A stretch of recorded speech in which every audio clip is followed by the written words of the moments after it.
Uh, is anybody not ready? Let's get started. Great. Okay. 7 minutes. My time will start now. Hello, my name is Pascal Decalange, and I'll be the first speaker for the affirmation in today's round, supporting the resolution that the United States federal government should adopt a universal job guarantee. The United States federal government should adopt a universal job guarantee. This is a policy round as signified by the call to action that inheriting the word should, accompanied by the presence of a topical actor in the resolution, taking a resolutional fiated action. In other words, we as the affirmation are going to be proposing a plan we suggest you use to evaluate the truth of the resolution.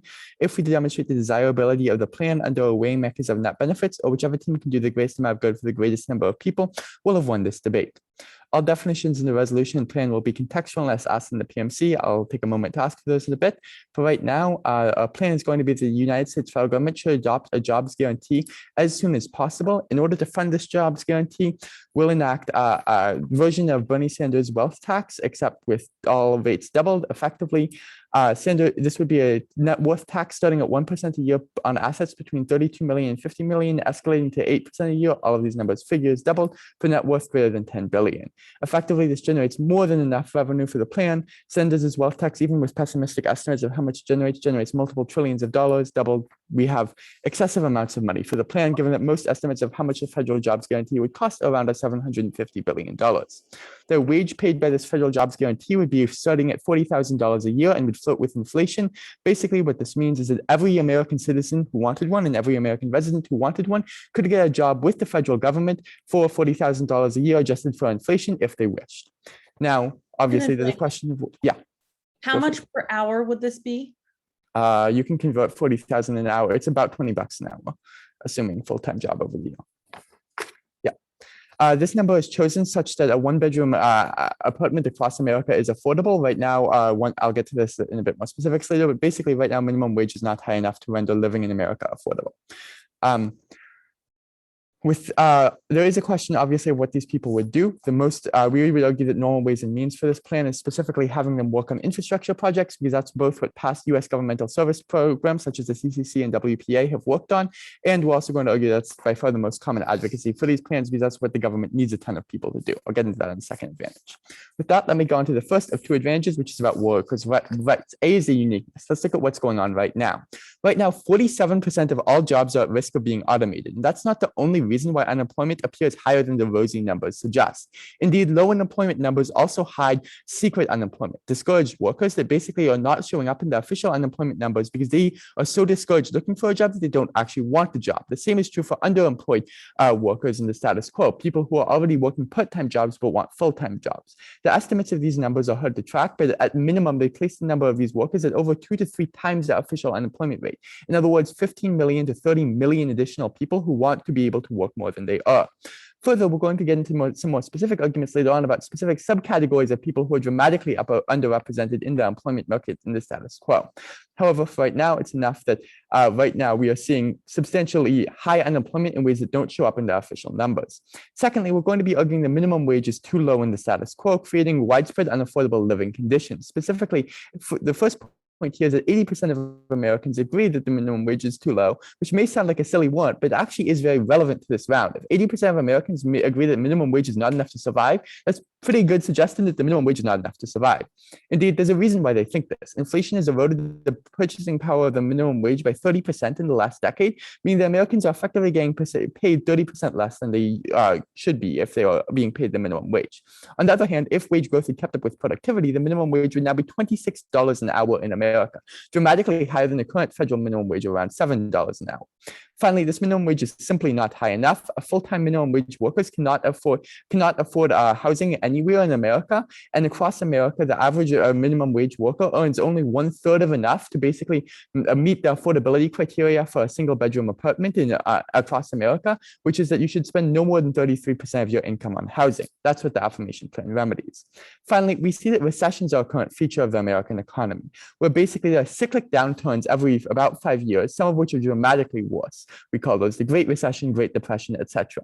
Most modern economic theory asserts that these recessions are a natural part of the business cycle while ignoring the massive harm they cause to American workers. Now, let's see what the affirmation plan does about all of this. We reduce unemployment to 0. And we don't mean this in the modern sense, where unemployment ignores frictional unemployment and all of this discourages workers. We mean that we actually reduce unemployment to zero. Everybody who wants a job gets a job.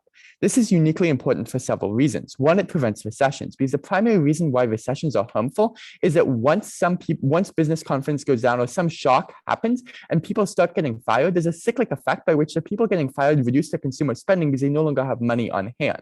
This would effectively serve as an insurance policy against recessions by making sure everybody could always stay employed. Further, we're going to argue this is uniquely key for disadvantaged groups. For instance, ex-felons are uniquely often likely to be unemployed in the American economy, with 1.7 million ex-felons currently underemployed. Basically, what that means is that we solve this by ensuring that all people, no matter if they're discriminated against, can be employed. Secondly, we also dramatically empower low-wage workers. Specifically, we empower them to negotiate on a fair better footing with the government and with outside them. We empower them to negotiate on fair better footing with low-wage employers, because basically this ensures that if somebody's paying them not enough, they can go off and get a government job instead. This is really important because basically corporations like Walmart use the federal current set of government assistance programs as a way to subsidize their excessive profits and low wages, because a majority of Walmart's workers cannot actually afford to buy goods at the Walmart Walmart they work at without federal government assistance. Now, why are these things good? Specifically, this triggers a higher wage crisis in the private sector. Basically, we dramatically increase wages in the private sector. This is really important because it reduces the types of poverty I was talking about above, but we can also see that it's empirically effective. When a similar program was instituted in India, we saw an increased low-income wage by 13.3%, which was 90% due to increased growth in the private sector rather than actual direct government employment. People will be empowered to negotiate for better with the government rather than just because of the government assistance. Yeah. Are you implying that the Indian government actually had full employment guarantees? In certain sectors of the economy, yes, farming specifically. We also prevent recessions, which is really good for innovation and reducing poverty. All of these impacts combine to reduce poverty. Remember, minimum wage workers in America simply cannot afford to live, which is uniquely key because poverty causes a 12-year gap between the top Americans and the Americans' life expectancies, and poverty is worse for children's health than the mom smoking a pack of cigarettes every day during pregnancy. In other words, we prevent massive death and dehumanization in America by reducing poverty. Thank you. Okay.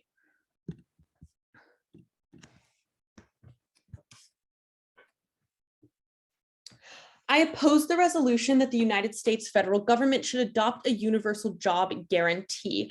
The opposition has two disadvantages, and then I will get into refuting the government case. First, we have the disadvantage of causing inflation. Right now, the United States employment is at what most economists called maximum employment. Economists have this term called maximum employment, which is the highest number of people that they think can be employed while still keeping prices stable. And right now we see that we are at this maximum employment because most people who have jobs or who want jobs have jobs largely due to quitting during the pandemic. We're more so in a labor shortage than at a need to create more jobs. The second thing we can see in the status quo is that companies are profit driven. And this causes them to raise their prices despite any other real reason. Right now, big oil is actually being accused of raising their prices despite having enough supply and using this whole Ukraine situation as an excuse. The third thing we can see in the status quo is that inflation is usually driven by perception. If companies think that people will have more money in their pockets overall, they raise their prices. If they think that they can raise their prices without losing a ton of demand, they are going to raise their prices. And this is especially true for producers of essential goods like diapers, like shoes, like things and food and things like that. And this is why people worry about inflation with things like stimulus checks and other things like that, because they think that this perception will drive economy-wide inflation. So what happens when this plan passes? The first thing that happens is that everybody has a job. The second thing that happens is that the perception that the country is richer happens. Companies across the board see that people have more money in their pockets, especially when the government plan is advocating for people making $20 an hour. When you think about this massive difference from people making $7.25 in Alabama, the companies in Alabama are going to hike up their prices inevitably because they know how much more money people could potentially have in their pockets. The third thing that happens is that companies see this and they decide to hike up prices. This is because they think that everybody is richer. They think that if people aren't making enough now, they can just go to the federal government and make $20 an hour. So everybody will be able to afford their prices in some way. They also know that the federal government is the one that controls like a lot of the wages for people in these vulnerable positions. So they have this illusion that the federal government will always catch up to their prices. Basically, companies have so much reason to believe that they should hike up prices, and it will inevitably happen. And it will likely happen on a very large scale due to how much people's wages are increasing if they leave McDonald's and go to a job that gives them $20 an hour. So the impact of this is exacerbating the effects of poverty because people aren't going to be able to buy essential goods, and people also aren't going to be able to buy wealth if their assets are just like losing value all of the time. And we tell you that this is going to this is going to strain people across the entire economy. Like, this is a federal policy, and if prices go up and they start to spiral, this can put everybody in a situation where they're struggling to buy essential goods. The second disadvantage on the opposition is the collapse of small businesses. Yes. Yeah. How does the negation propose to solve for the fact that right now minimum wage is not escalating despite an 8% annual inflation rate? Okay, so what we would say right now is that due to the labor shortage that currently exists, you see a lot of corporations raising their wages. We also tell you that there's a lot of pushes in Congress for the minimum wage to increase. And lastly, we tell you that like this, so basically we tell you that like the problem is solving itself. So our second disadvantage is the collapse of small businesses. There's a few things we can see in the status quo. The first is that small businesses are facing labor shortages that are causing closures. This is because they can't, like a small restaurant, for example, can't get enough line cooks. Therefore, they have to like decrease the amount of output that they have. And because they're small, this basically has detrimental effects and they have to close down. The second thing that we can see in the status quo is that small businesses have to pay lower wages simply because they don't have as much money as a company like Amazon. So that what happens when this plan passes? The first thing that happens is that nobody will want to work for a small business. If you're making like not that much money at a small business, if you're a teenager working a summer job at a small business, you're not going to want to do this. You're going to want to work under this federal job guarantee where you can make a lot more money. The second thing that happens is that because small businesses won't be able to compete, they're going to have to close. So the impact of this is you see the massive closures of small businesses and basically the collapse of small businesses across the board. And because of this, you see increased effects of poverty because people who might have been like upper middle or middle class because they ran a small business will now have to close that small business and work for the federal government instead. And this will just make their lives overall worse. We also see that this won't be able to challenge corporations. Small businesses won't be able to compete with corporations as much anymore. And this also adds to the inflation problem. So now let's get into the government case. Okay, first of all, they talk about workers' rights and how like automation is happening and it's going to be really bad. However, we would tell you that the economy largely readjusts. We tell you that like automation fear mongering has been going on for decades. It's kind of always something that people talk about in order to like justify big spending on projects like this. And because economies like advance, innovation happens. Automation like slowly occurs. However, also new jobs are created as the result of this innovation. And we don't see that now is any different than any of the other times politicians have fearmongered about automation. The second response here is to the minimum wage point. So we tell you that like while the minimum wage is low, like the minimum wage must be different within different states. And this federal jobs guarantee is just going to make such a shock in certain states like Alabama that will just drive massive inflation that will essentially cancel out any benefit that you would get from a $20 minimum wage. And the next thing they talk about is recessions. And we would tell you that like, there's like a few different types of economic crises that can happen in an economy, and recessions are one, but so is massive inflation. And we tell you that this is going to cause massive inflation. So it might not even matter if people have a federal jobs guarantee if prices are so high that they can barely afford essential goods. And the next thing that they say is that like recessions won't matter because, it forces the private sector to increase wages. So like wages will increase across the board. And we tell you that this is not always possible, especially for these small businesses. And even for like businesses that are big and not doing this well, it's actually going to cause so many businesses to go under because they're going to see this mass exodus of workers, and people won't be working for private sector jobs anymore at all. And it'll be this complete dependence on public sector jobs, and like a bunch of innovation and a bunch of private sector jobs in the United States will hence go away due to this like forcing the private sector to increase his wages. So for all those reasons, I urge an opposition ballot. Thank you. Okay, let's go after Meg.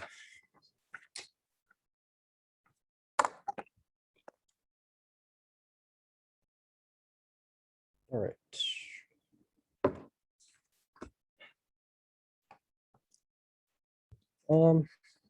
Yep, my time will start. Now, top level on the app, the status quo sucks and it's try or die for the app. At the level where 80% of people earning minimum wage say that they are physically unable to survive with their wages, you have to try to do something about this. Our opponents make the argument that specifically inflation is going to happen. I'm going to get to this a lot on the neg sheet, so you can cross-apply this here when I do. But secondarily, we'll make this like baseline observation that the affirmative plan explicitly scales the minimum wage with inflation. Which means like the affirmative plan inherently checks back for inflation. But specifically, you can extend the 80%, once again, 80% of people say that it's not enough to survive on minimum wage, and that if the minimum wage had been adjusted with inflation, it should be $26 an hour right now, and it is not. Productivity. What? Yeah, scaling with productivity, inflation should be $26 an hour right now.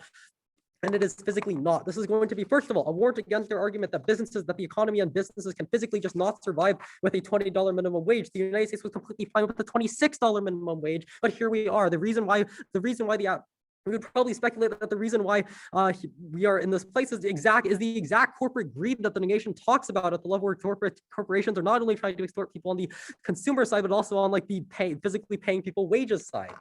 They can deal with this.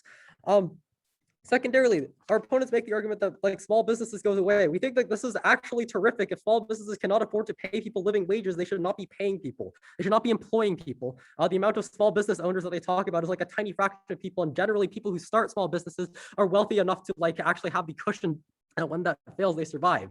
So yeah, we don't really care about small business owners, and we don't care about the small businesses that are either unable to or refuse to pay people more than a living wage. But you can clean extend the link about the recession here at the level where it goes cleanly uncontested that we specifically reduce the probability of an incoming recession because people getting fired is the root cause of the escalation that leads up to a recession, which means that you're going to buy that only the affirmation in today's round does anything to check back against an incoming recession, which my partner quantifies as like happening on a 5-year cycle. Cool. Yeah, thus you're going to be clean extending our poverty impacts at the level. First of all, we give more people more money. This is just good. And poverty is like incredibly dehumanizing. So that poverty is the first impact in today's round because first of all, poverty is cyclic and extends infinitely into the future. If you are in poverty, there's a very high probability that your children are too. But secondarily, poverty is incredibly dehumanizing. It takes not only 12 years off your life expectancy, so you're physically less alive when you were in poverty, but forcing you to make dehumanizing choices between food and medicine. Yeah, thus the affirmation gets people employed. We get rid of the companies that cannot get people employed. So we're pretty happy on this. So let's go on to the discussion about inflation, because this is where the bulk of the negation time is spent. Our opponents make this argument about maximum employment. Okay, we think that employment for the sake of staying alive is probably has no maximum. Our opponents make the argument that companies are going to be raising prices, and they will if they can. First of all, this is non-unique. The status quo sucks, and companies are already raising prices for completely nebulous reasons, like our opponents cite that they are, which means that the best way to check back against that is actually ensuring that people are paid scaling with inflation. Because if companies are going to inflate things for no reason, according to our opponents, and the best way to do that is actually pay people scaling with inflation too. Our opponents also make the argument that like there's going to be some perception that information. Sure, go ahead. Do you think one of the nebulous reasons corporations might be raising prices is because of the mass federal stimulus from the Biden administration creating more demand? What the specific argument that y'all are making is that people are made that like the specific argument that I'm referencing is that oil companies are raising oil prices because of the ostensibly because of the Ukraine crisis, but Exxon is still posting literally record high profits. Yeah, our opponents make the argument that it's going to be the perception that people have more money. First of all, we'll argue that inflation is short-circuited by the clean conceit of recession link at the level where we first of all have inflation because the government spent money to correct the recession that we got out of. We are solving for recessions as a prerequisite to solving for inflation. But secondarily, we might argue that we'll make the argument that federal spending is uniquely efficient at the level where AmeriCorps is 17 times efficient on the amount of money that they spend, and others are around like 4 times as effective as compared to the private sector. We just have more stuff in the world where people are federally employed. Yep. What? I said slow.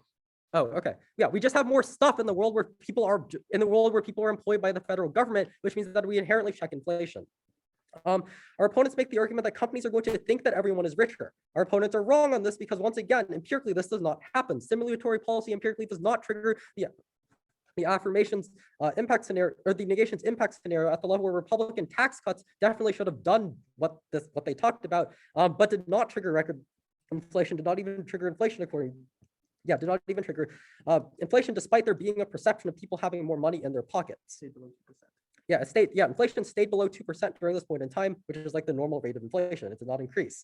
But again, once again, we explicitly float our minimum wage with inflation. So if corporations in the status quo are terminally greedy and terminally raising prices and inflating things arbitrarily, we should probably pay people to scale with that inflation that is inevitable.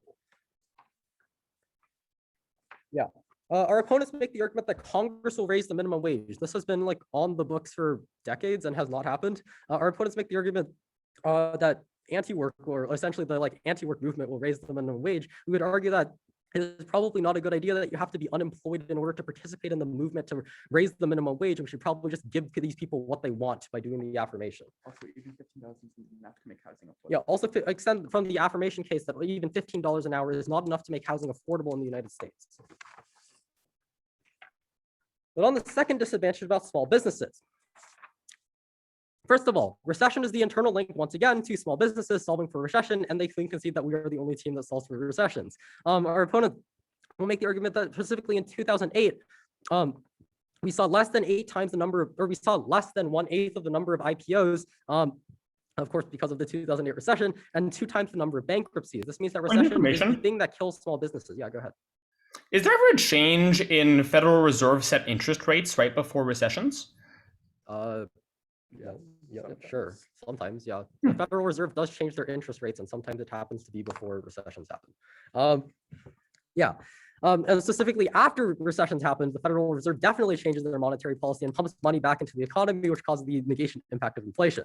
Or so they would claim.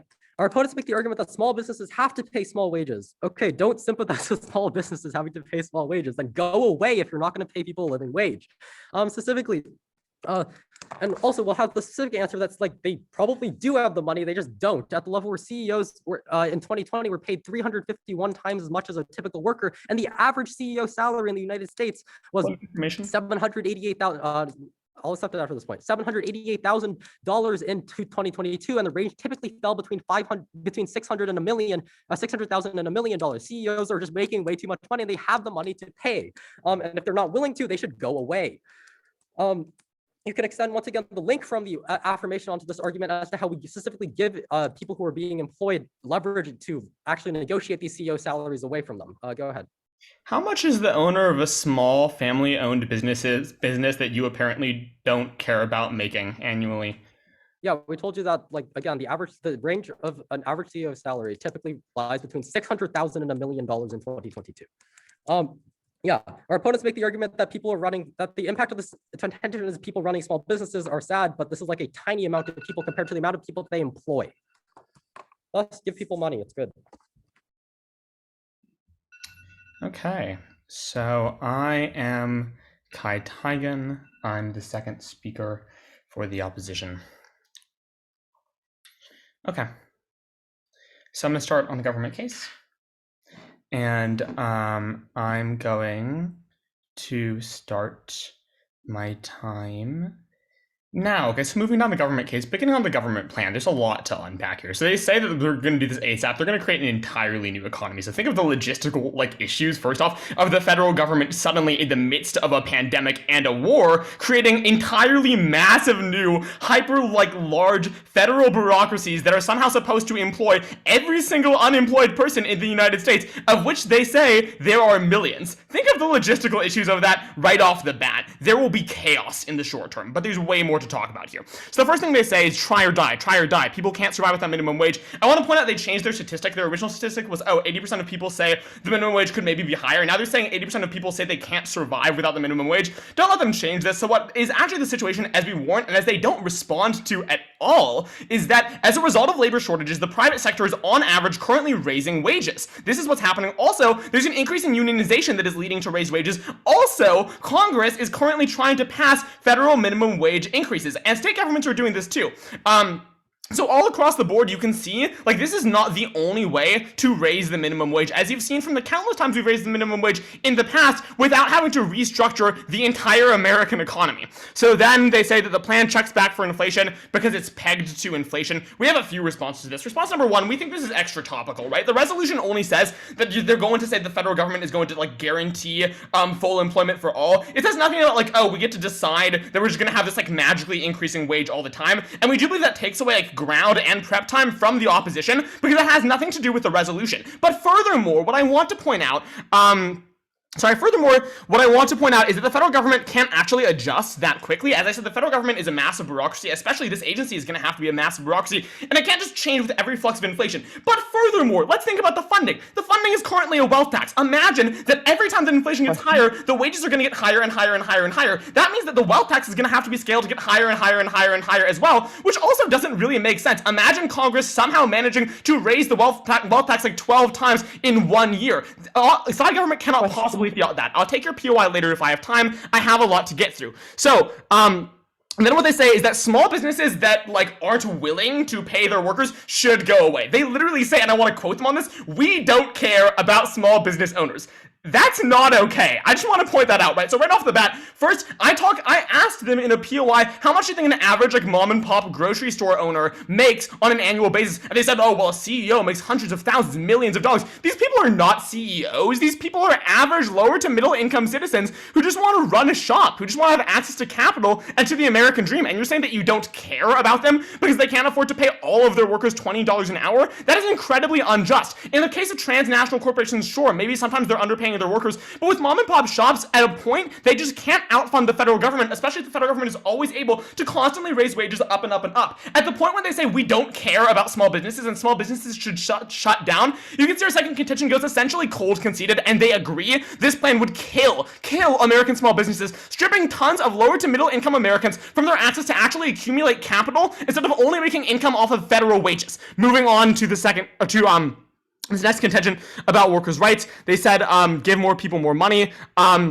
So again, private companies just can't match inflation with wages as well as the federal government. They're proposing a plan that will essentially lead to a complete dissolve of every private business that is not a massive transnational corporation, which is actually going to increase monopolization, especially because they're saying all the federal jobs are going to be in infrastructure and make prices even higher, skyrocketing inflation. So now I get to a very, very important point, because they say we cold concede that they solve for recessions. Let me explain why most recessions have happened. So I asked in a POI, do you think that ever before a recession happens, the Federal Reserve has raised its interest rates? They said, yeah, sure, maybe sometimes they do.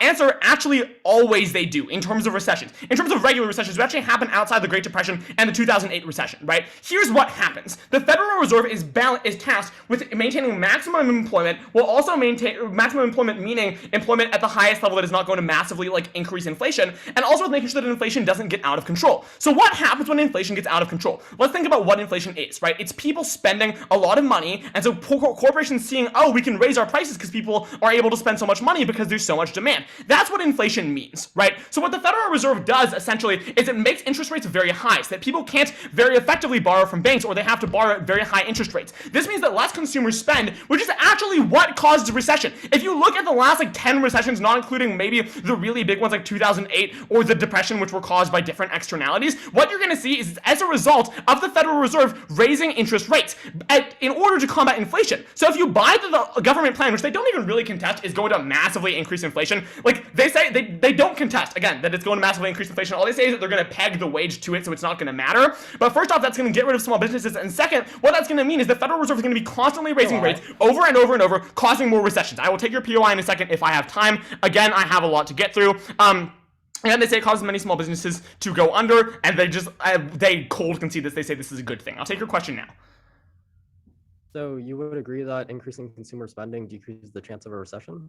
No, I would not agree. What I would say is that that is a Keynesian theory. Some people say that increasing consumer spending to a degree can decrease the chance of recession, but I would actually argue that's not true. Here's why. Increasing consumer spending increases inflation. When consumers are spending more, businesses see they can raise their prices. When businesses raise their prices above 2%, which is what the Federal Reserve wants for inflation, the Federal Reserve will generally raise its interest rates, which causes recessions. So all the bad things they talk about with recessions will happen. They say, oh, public sector workers won't lose their jobs because the government can't fire them. Yeah, maybe not public sector workers, but this will kill any remaining small businesses, and even private corporations will probably have to start firing their workers at this point, or at least lowering their workers' wages. This is going to be an absolute economic, monetary, fiscal disaster on the opposition case. They say, that our point is non-unique because companies are raising prices just like for nebulous reasons, right? Then I asked in a point of information, do you think that maybe companies are raising their prices, are increasing inflation because the Biden administration pumped a bunch of money into the economy, which allowed American consumers to spend more, which meant that corporations thought, oh, we can raise our prices more because they can afford it.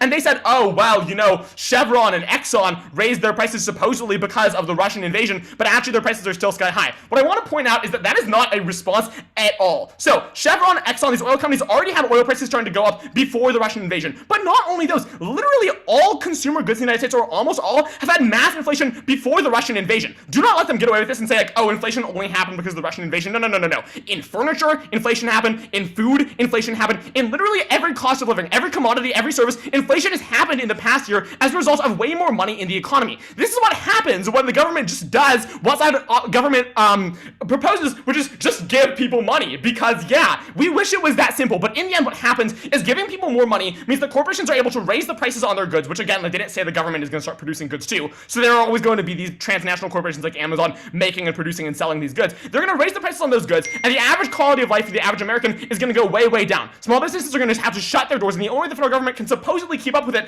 is to be constantly raising the wealth taxes, which we just don't believe can be fielded effectively by a side government that is incredibly abusive, incredibly extra-tropical. Again, they say they are the only side to solve for recessions. Just cross-reference everything that I said on the government case, and really keep in mind what I said. I don't want to repeat it because I don't have a lot of time, but the reason why recessions often happen is because the Federal Reserve raises its interest rates in order to stop inflation. And if you get more inflation, you get more recessions. That's just how it works. Then they say that when Republican tax cuts happened, there wasn't mass inflation. Again, I want to point out the Republican tax cuts were on the super rich who could already afford all of these consumer goods. Inflation only happens when people who usually would not be able to afford goods are suddenly able to afford more goods, right? That's why it didn't happen with the Republican tax cut. This is going to radically restructure the American economy, causing a short-term logistical nightmare and a long-term hellscape monetarily, fiscally, for workers, for small business owners, for everyone. And we urge a strong opposition ballot. Thank you for your time.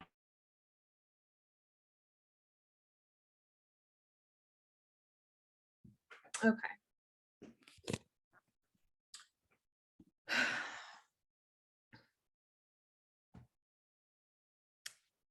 Basically, what you can see coming out of my partner's speech is that the government is proposing an entire restructuring of the American economy to address a problem that really doesn't need to be addressed. Let's talk about why there's not really that much of a need for the plan. The unemployment situation right now is not dire. I talked about how economies usually equalize and fear-mongering about automation happens all the time, and that was conceded out of the member of government. We also tell you that like wages are increasing in the status quo because of unionizations and because of how this labor shortage has forced companies like McDonald's to drive up their wages. So you see that there's very little need for the plan in the status quo. And what they are doing to address this very minor need is a mass restructuring of the economy that will give people the opportunity to have wages that are massively higher than what they have now, that will lead to people exiting their small businesses. Small businesses won't be able to hire people, and hyperinflation across the economy because of this perception that companies can just raise their prices to whatever they want, and the federal government will somehow be able to match it. Now let's get into the voting issue of hyperinflation. We tell you that inflation is driven by perception. If companies think people can afford to pay more for their goods, they're going to drive up these prices.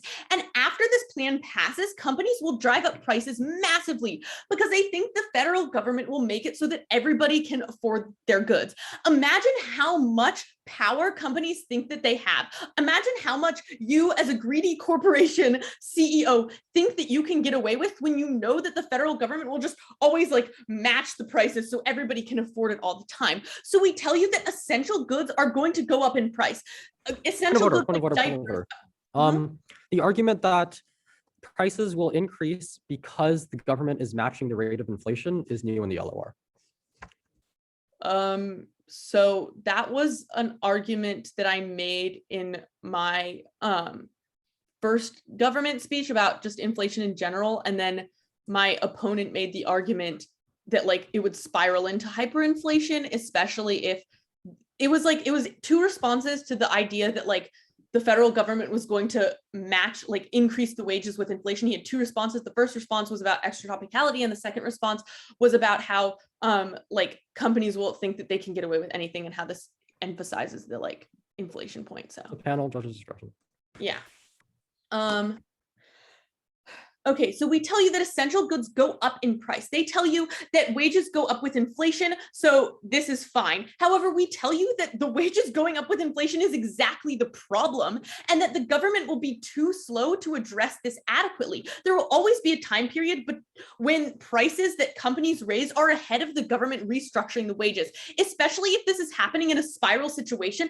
There's only like the government can't be raising the wages every single day, and that is what they would have to do to combat something like hyperinflation. So this means that inevitably you're going to see like single moms not being able to afford diapers because the price of diapers doubled in a week and the government was too slow to catch up with her federal job. So when you look at the impact of this contention, you see that it's the largest in the round. This is because people across the entire economy are harmed by this. 100% of people living in the US are going to be harmed by this policy. Their assets depreciate, the prices of essential goods go up, and every single person is harmed. And this is in contrast to the people that are helped by their plan, which is a very small percentage of the population that is either like unemployed or working minimum wage jobs.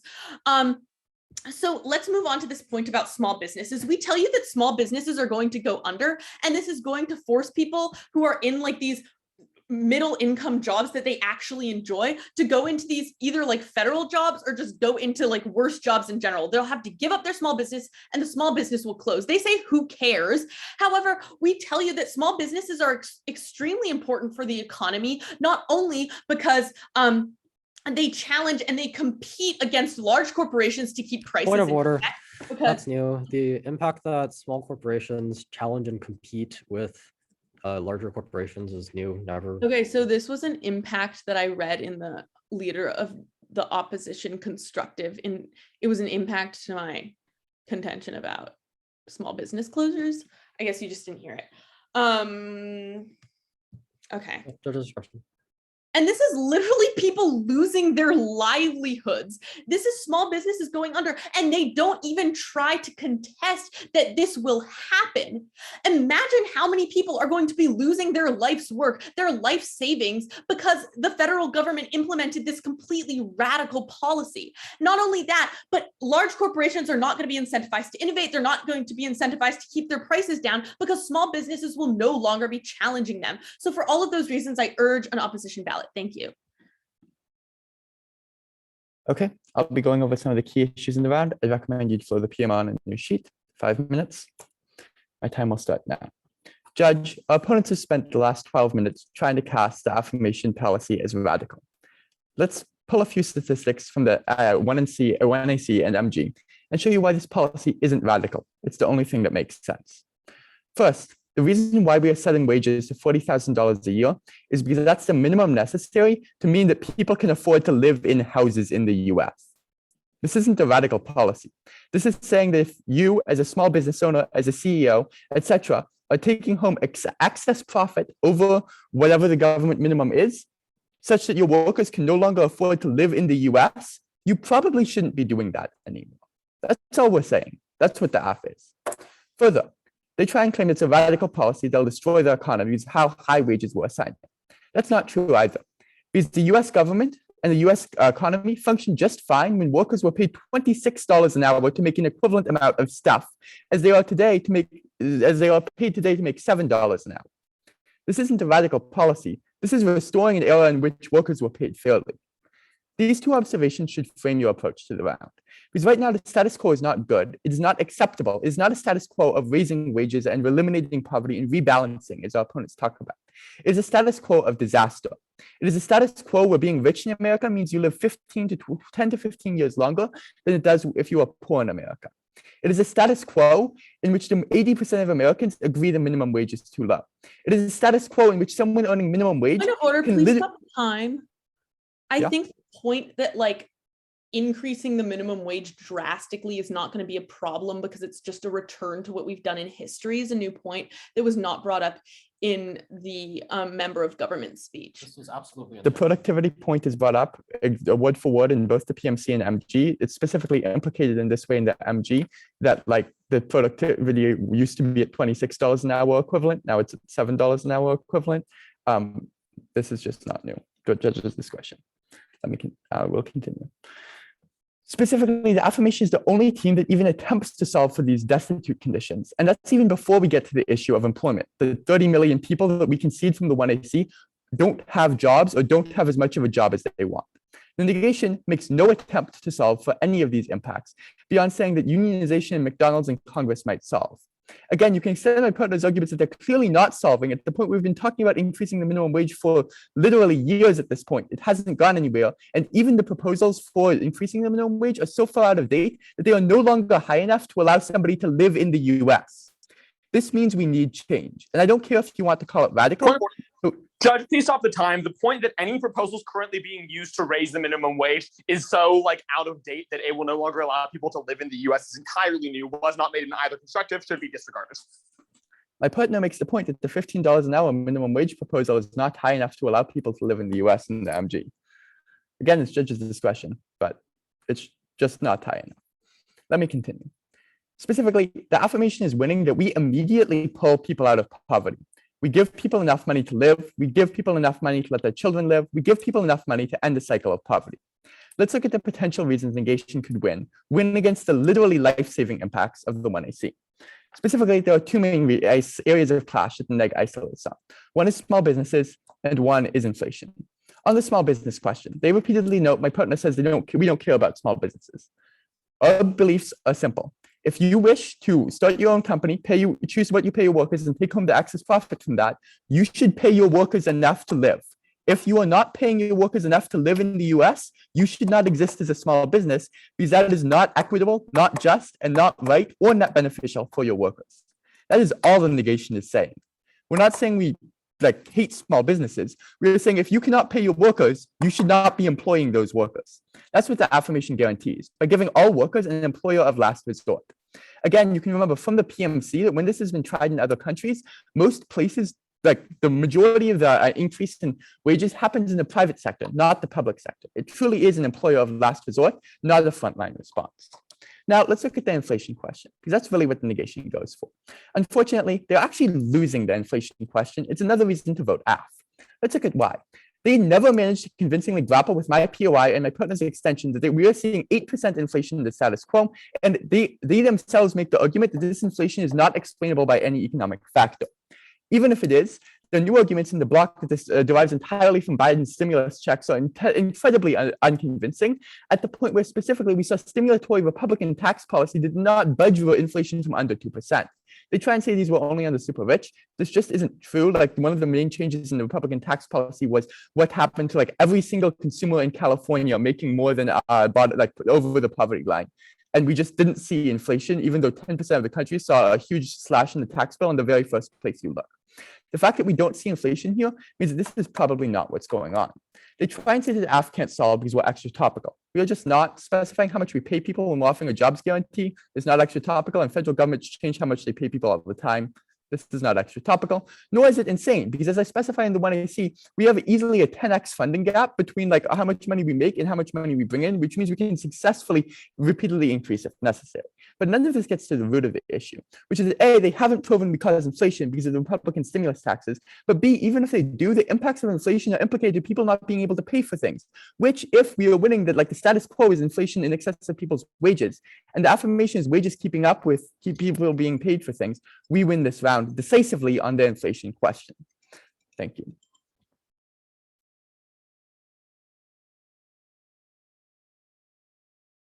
Oh, good run.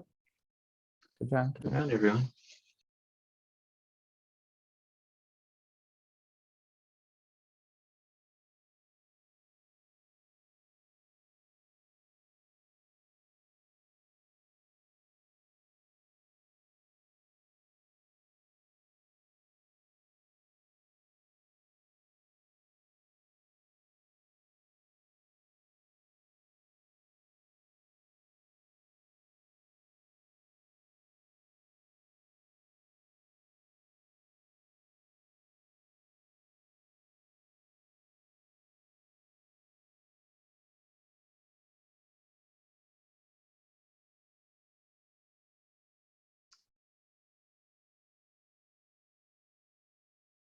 Debaters from both sides here. Yeah, Kai's on his way to the airport right now, so he's on his phone, and I don't know how much he'll be able to participate. I'm listening. Don't worry. Okay. This I can get started with RFDs unless another All judge you, wants Nick. to. It's know. all you. Oh, okay. Heavy burden. Sorry. So before I start, congratulations on both teams. This is an incredible accomplishment to be here. This was a very close decision. It was a 4-3 decision for the opposition. So congratulations to both sides. I squirreled, so I can start if that works for everyone. This was really close for me. So I think there are a couple questions I need to evaluate before I can come to a decision. I think first, and maybe most importantly, is about whether or not there's an urgent crisis. So I think OP tells me somewhat convincingly that due to various factors, I think the most notable of those are minimum wage increase proposals, unionization, labor shortage. There is not a crisis. There's not like an urgent crisis that requires radical action. But I don't think this is quite enough. Gov gives me solid evidence, I think most notably about housing prices, that wages as they exist aren't enough to support a family. I hear compelling stuff about like hidden unemployment that doesn't go like super well pulled throughout the rest of the round. But I think that is enough combined with the impacts of like the negative health outcome of poverty for me to believe that like there is an urgent crisis and that some sort of action is necessary to address that. So with that, I think Gov meets like a necessary but not sufficient condition for getting my ballot. But at this point, I believe there's an emergency that warrants substantial action. Unsurprisingly, then I move into inflation arguments. So just kind of on the meta stuff first, on the issue of extra topicality, I tend to side with Gov. So this is a little difficult for me. On its face, it does not like saying here's like some mechanical details for how we're going to implement it. Does not seem like facially unfair. And since the argument was introduced later in the round, instead of like being a key point of the opposition and Op's initial speech, there wasn't enough time for substantive debate on it. So I'm inclined to side with Gov that like the mechanism for scaling wages quickly is possible. On this note, I do think Gov's like mistake in this was introducing a funding mechanism, which I don't think was actually necessary and opens up a lot of off ground that I didn't really play into it. Just kind of an aside. I'm not sure I bought the Gov arguments that because inflation is currently high, this will cause like there's no reason to believe this will cause further inflation. I think things definitely could get worse. But what I think Gov does a good job of showing is that if inflation does happen, it doesn't matter, since raising wages will make sure that people aren't priced out of needed goods, which is like the bad thing that happens with inflation. I think this could have been won even more decisively if PMR did a better job of pulling through the argument from MGC that since we're going to be using these jobs to build infrastructure, you'll have basically more money chasing more goods, so it won't necessarily lead to more inflation. Like, I don't know if that's true, but I think it went insufficiently responded to, and I think is just like further warranting that I don't need to worry too much about inflation. I'm not inclined to give it a ton of weight, but since the point dropped, I gave it a little bit. But even without that, I think I'm sure we don't need to worry about inflation. At least I don't need to worry that inflation will price people out of goods. The small business arguments, I remain extremely unconvinced by these. I think PMR does a good job of showing, like, maybe reframing the points in MG that are maybe a little bit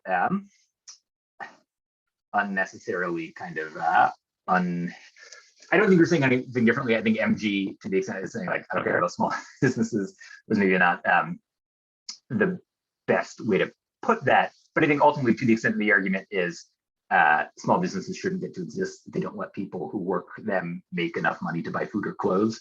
So I basically side with Gov that small businesses are not the small business owners are not like a class of people that we should worry about so much that we should protect them at the cost of allowing them to pay people wages that out of PMC I believe are insufficient. So basically that's my RFD. I think there's an urgent crisis that a jobs guarantee would alleviate that crisis without causing runaway inflation. To sound my ballot for up there. I'm sorry that took a really long time. I will move to.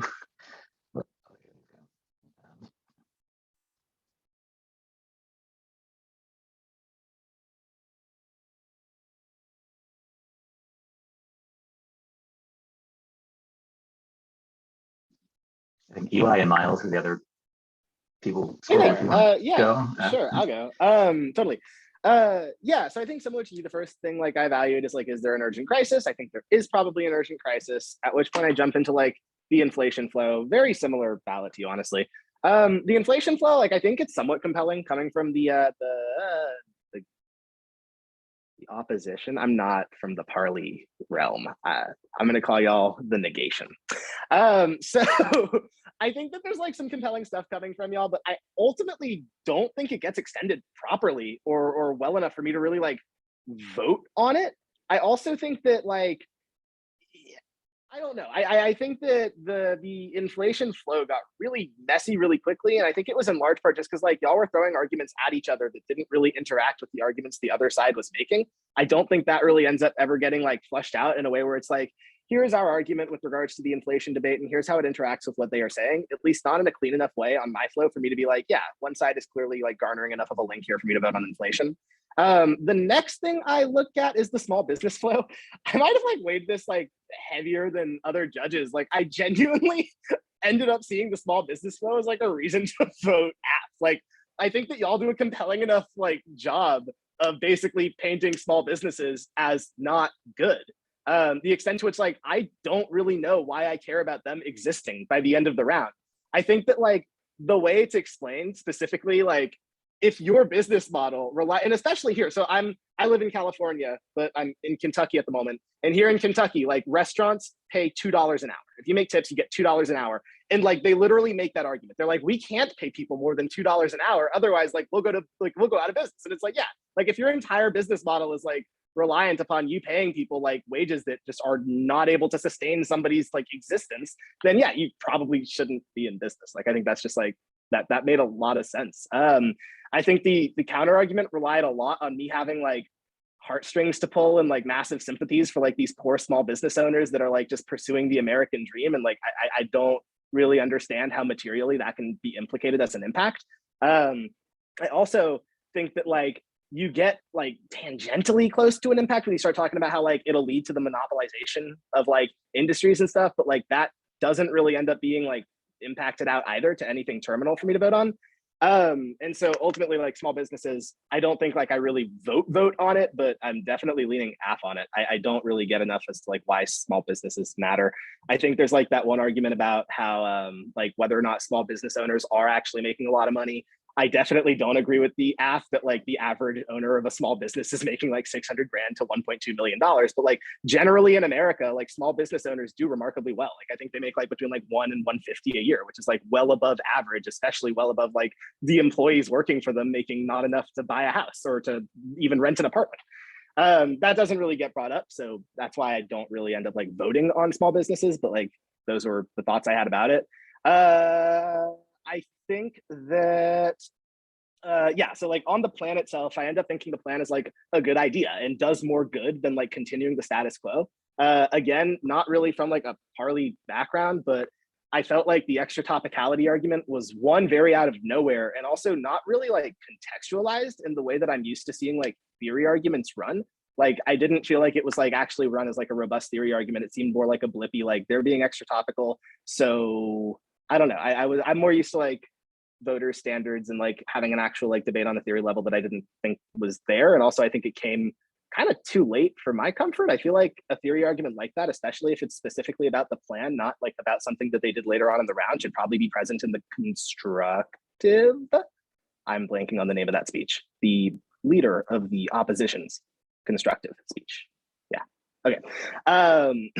So minus that going on, like continuing with the plan, I end up thinking that like, you know, absent a counter plan, you're just arguing for the status quo. I think the status quo is demonstrably throughout the round like shown to be a pretty bad situation with no signs of it getting better. I don't buy the like arguments that like all of these companies are going to start paying people a lot more, or that they are like paying people a lot more.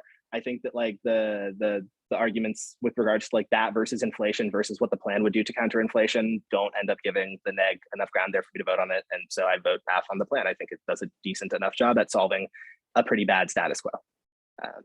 Sorry for like the disjointedness of that. It was okay.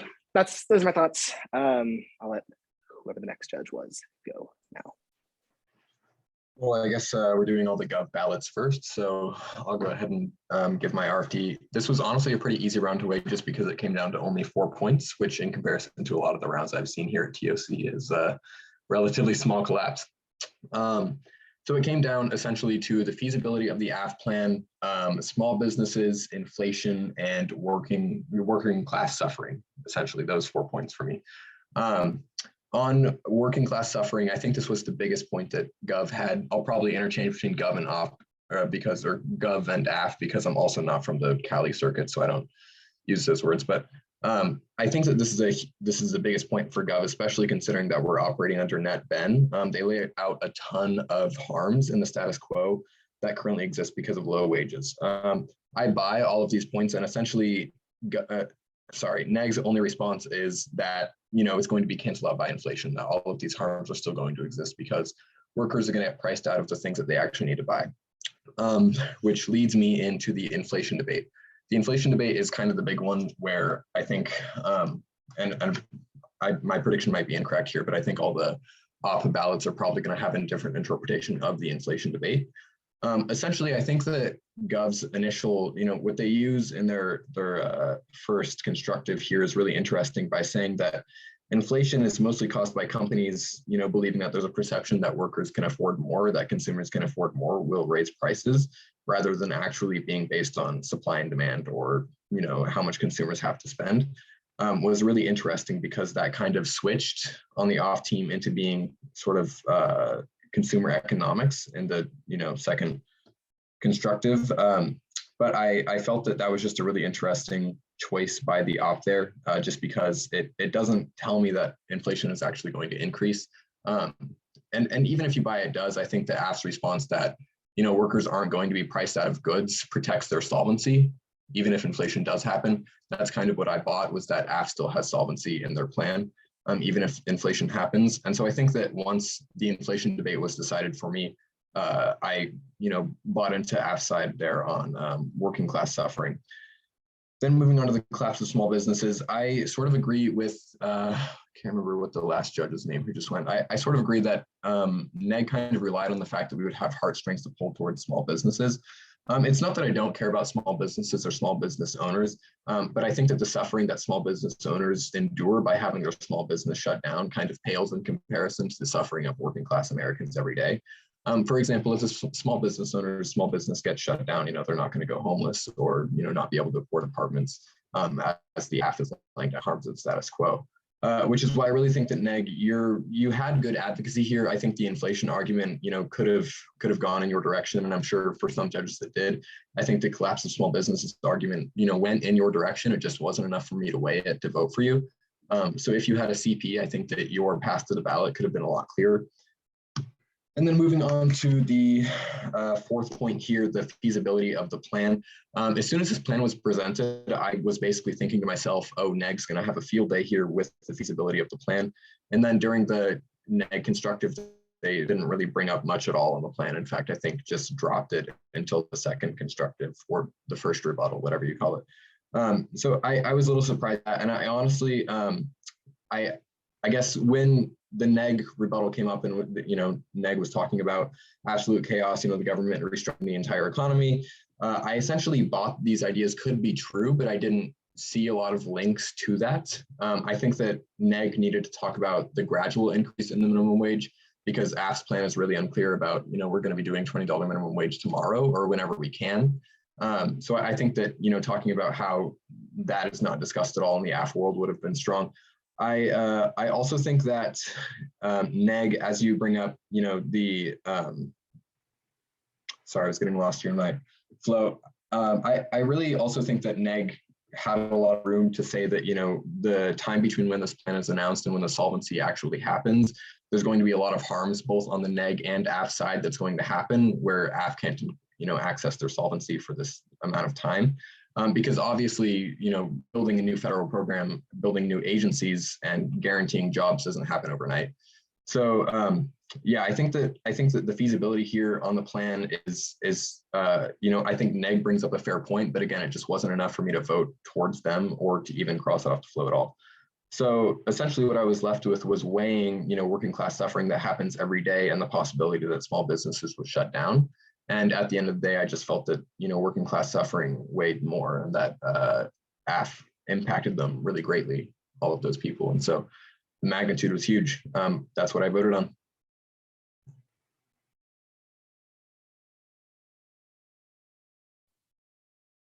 I can start with the opt ballots if no one has any objections.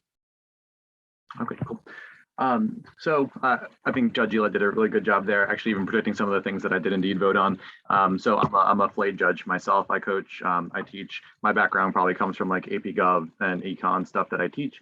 And so a lot of what I voted on was just on like those kind of fundamental economic arguments.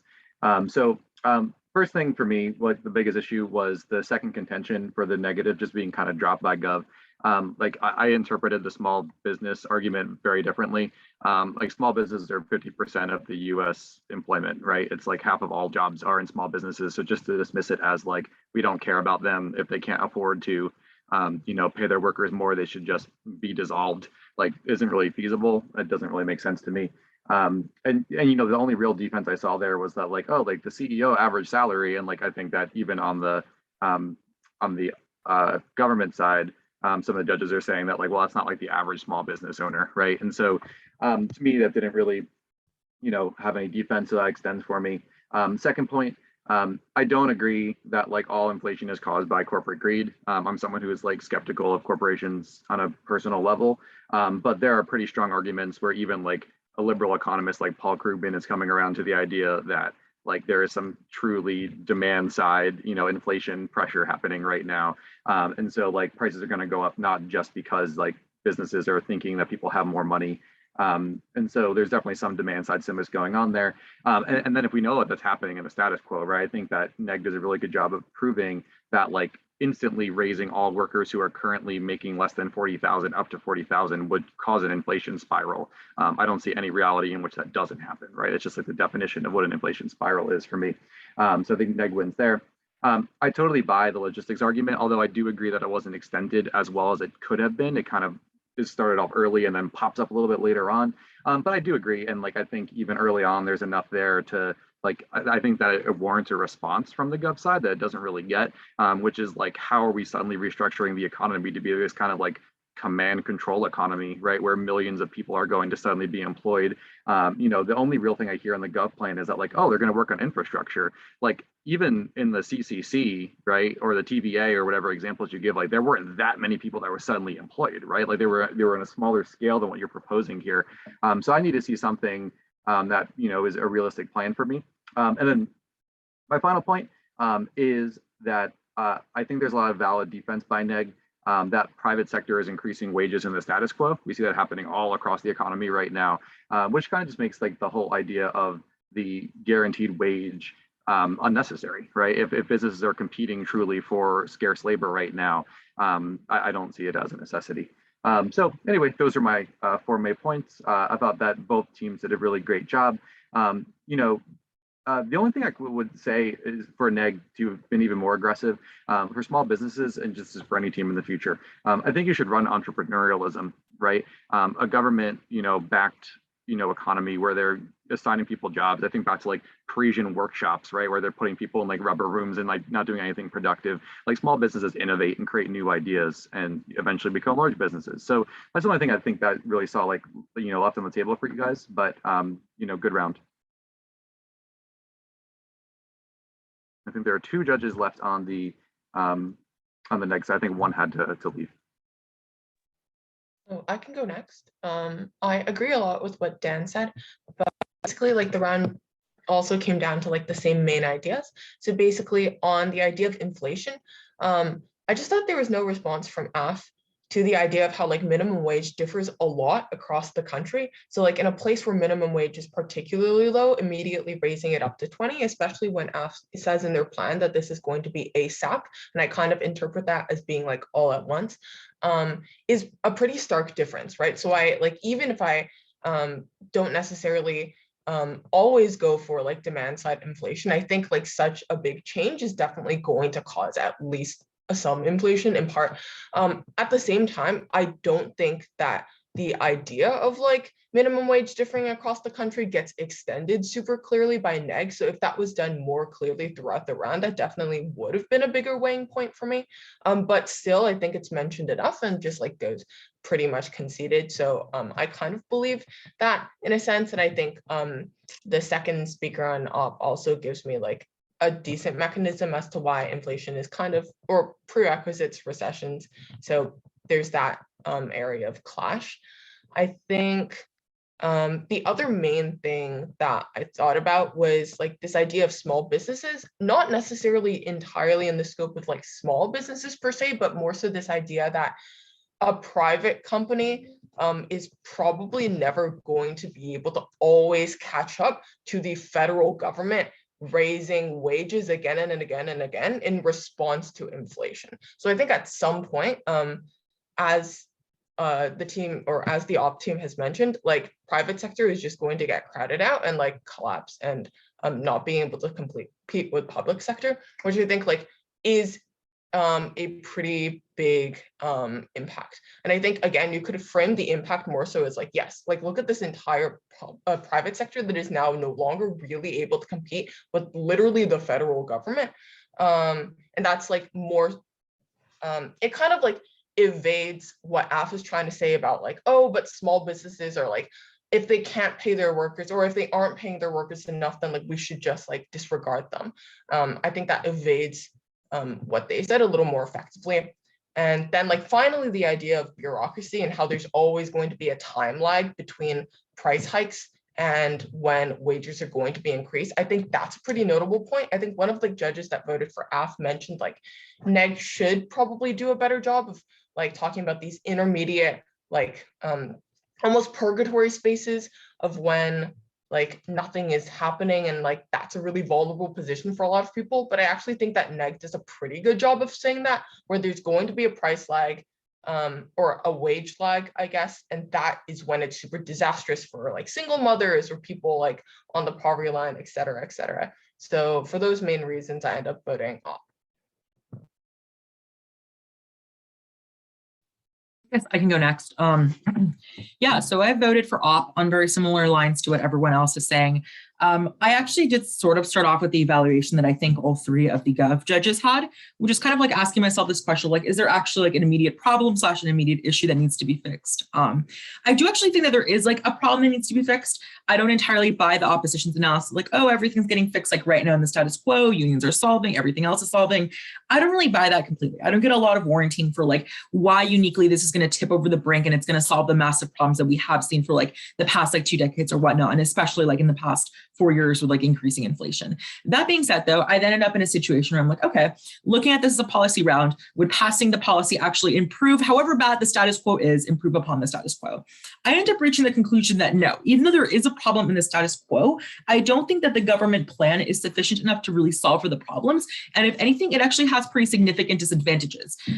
What the other op judges were saying on inflation, completely buy for. That's one of the first things I evaluate is kind of this inflation argument. I actually think that opposition wins on inflation on a couple of different areas. I think, first of all, the hyperinflation problem basically washes out anything that government could even present as a possible victory. So government is saying that like, oh, but it's like try or die. The words try or die were used. So you have to like really like, you know, it's either we do nothing or we either do something or nothing. And we're just going to leave the problem to like, you know, continue to like kind of get wrecked.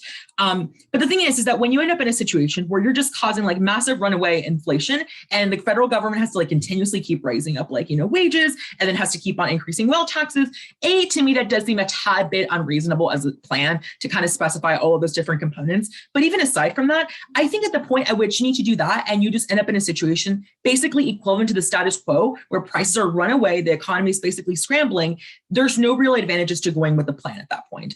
But then B, I also think that this is what Elizabeth said in her RFD, is that you also have this issue of like small area / like where inflation would be especially like rampant.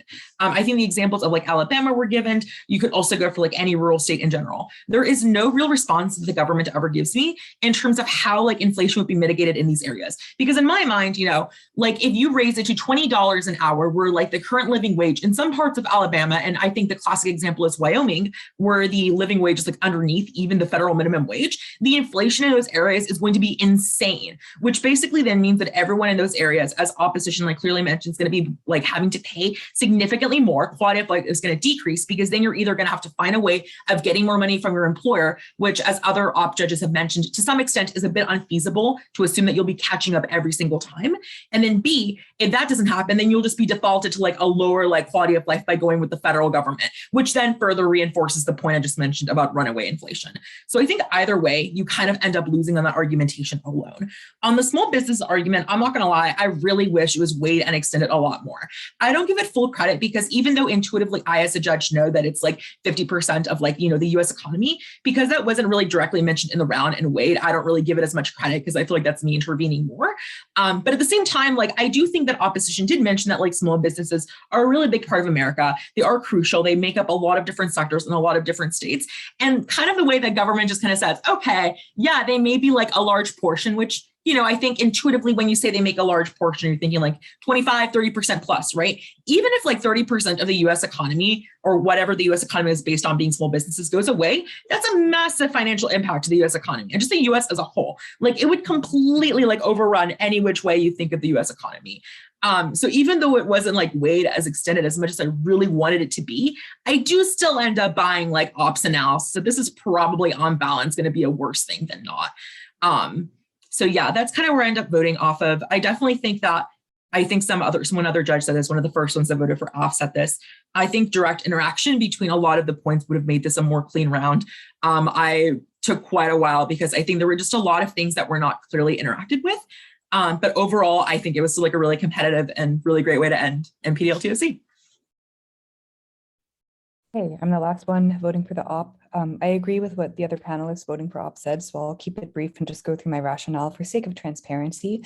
But first, congratulations team to making it to the finals at TOC. That's huge. You can make that into your personality later in life or not, because you all seem well adjusted, but like I would have in your shoes. So I voted on 4 issues. First is there a pressing issue, pressing enough that merits action? Yes, I think both sides agree. However, I don't think that that's enough, that alone is enough to merit the plan. Like the plan alone can still do net harms. Second is looking to what happens to the economy writ large. So we hear from initially in the PMC about how doing the plan will combat the risk of recessions and ultimately make folks more financially secure. However, I think that this was effectively combated by the opposition's argument that this would cause inflation to rapidly rise due to the interest rates. It was kind of weird to hit T in the MO, but that's fine, ended up dropping it. But I got enough warranting on op as to why this would ultimately lead to the same recession that Gov is trying to prevent. So in this case, I think that that op is pretty strongly winning. Second is on the topic of small business. Now, in principle, I do agree with you.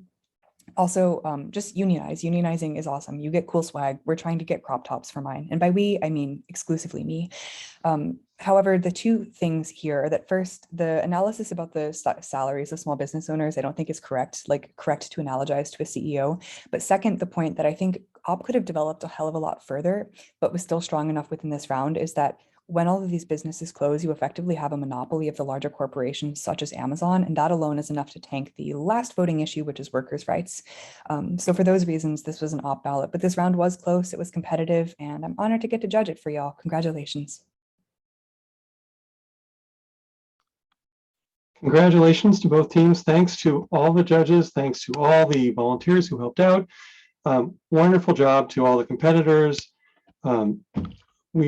I really enjoyed directing this tournament. I hope that all of you really enjoyed participating in whatever way you participated.